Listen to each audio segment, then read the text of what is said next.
Okay, fam, welcome back. So today we're going to be covering the Grayscale Trust as well as some other data. So with that being said, let's get it. All right, so I want to show you guys the Fidelity account real quick.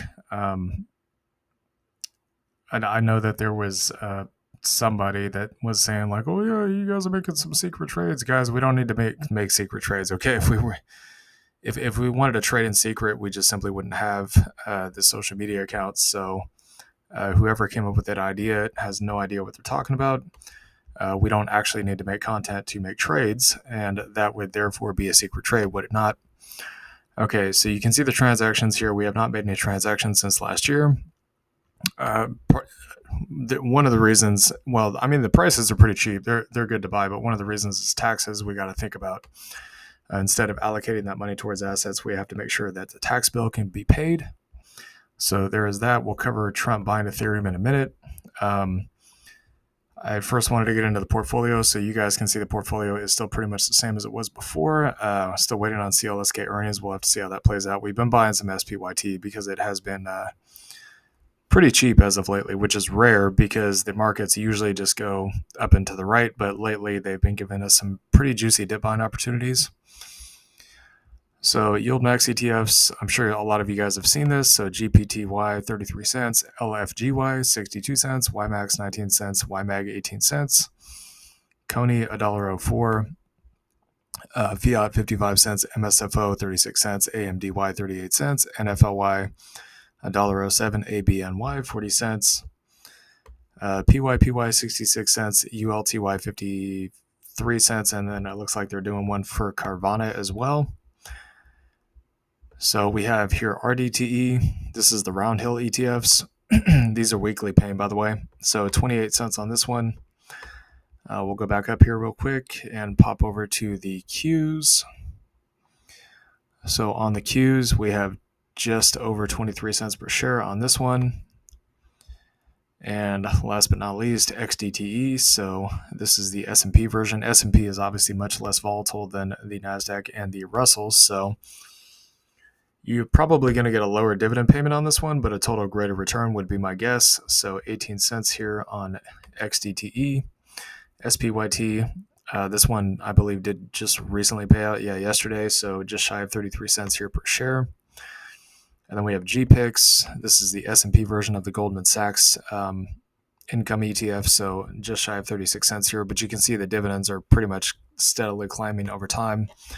And these ones actually have a pretty solid total return. I think the best way to play these ones is either just a DCA in, or, if you're getting constant dip buying opportunities like we are right now, then this could be a good one to pick some up on the cheap as the prices potentially, obviously not guaranteed, but potentially dip and give you some cheaper prices to buy some income paying dividend ETFs like these.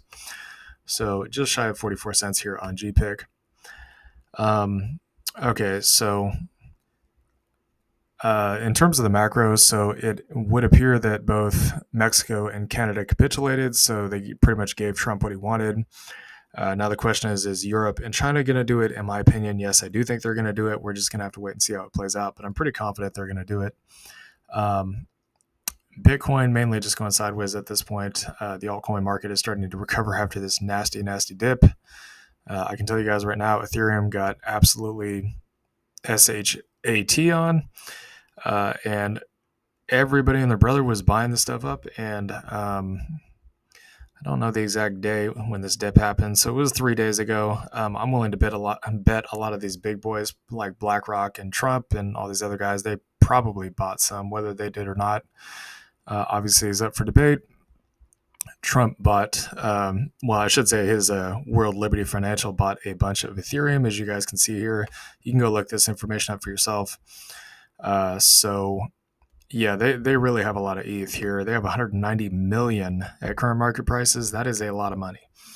I can tell you guys right now, the Trump family likely and all these other big players like BlackRock and whatnot, they would not be buying Ethereum, which ultimately is the leading altcoin that leads the altcoin market, on these dips when it's going sideways as a long position, unless they thought it was going to go to the moon. Okay.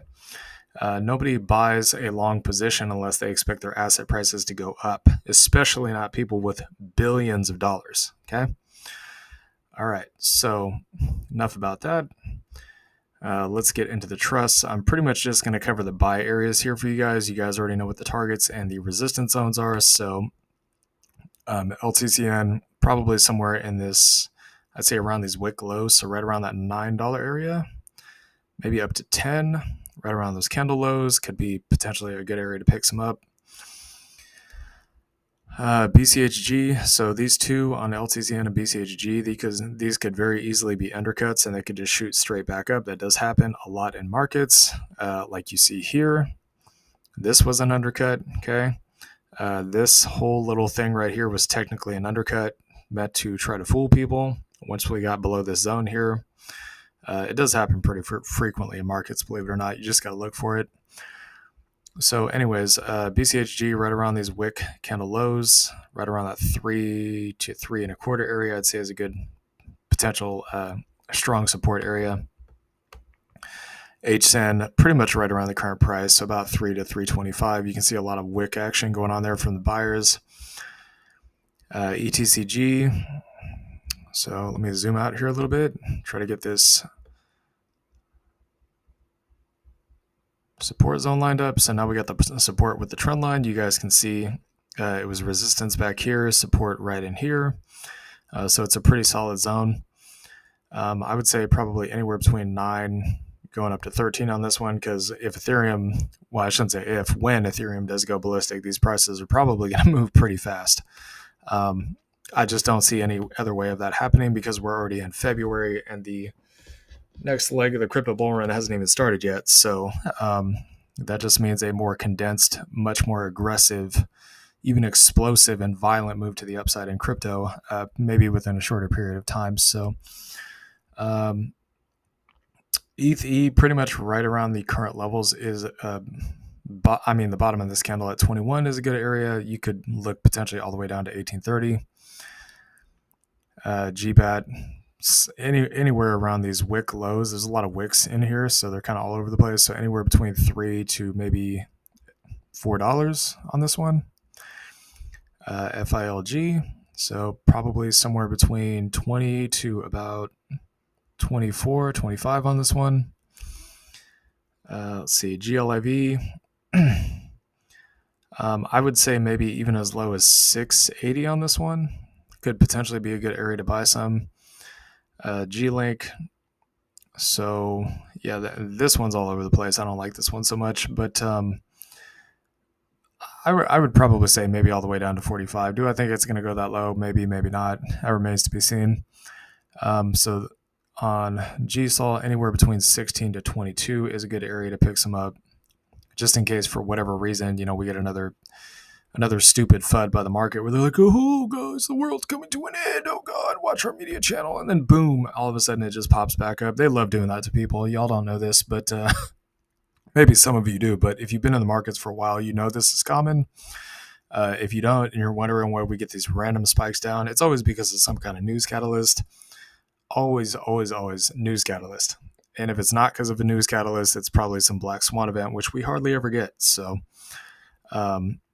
16 to 22 on this one.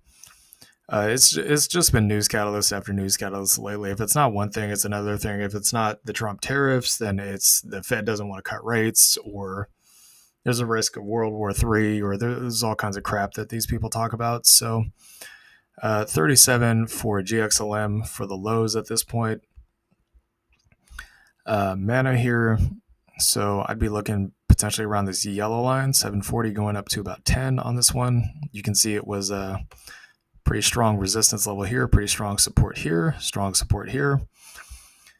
Makes it pretty obvious that the level is pretty likely to hold. So 320 on Zcash, and that would be the last one. So anyways, hope you all enjoyed this content. Please like, comment, and subscribe, and I'll see y'all later. Peace.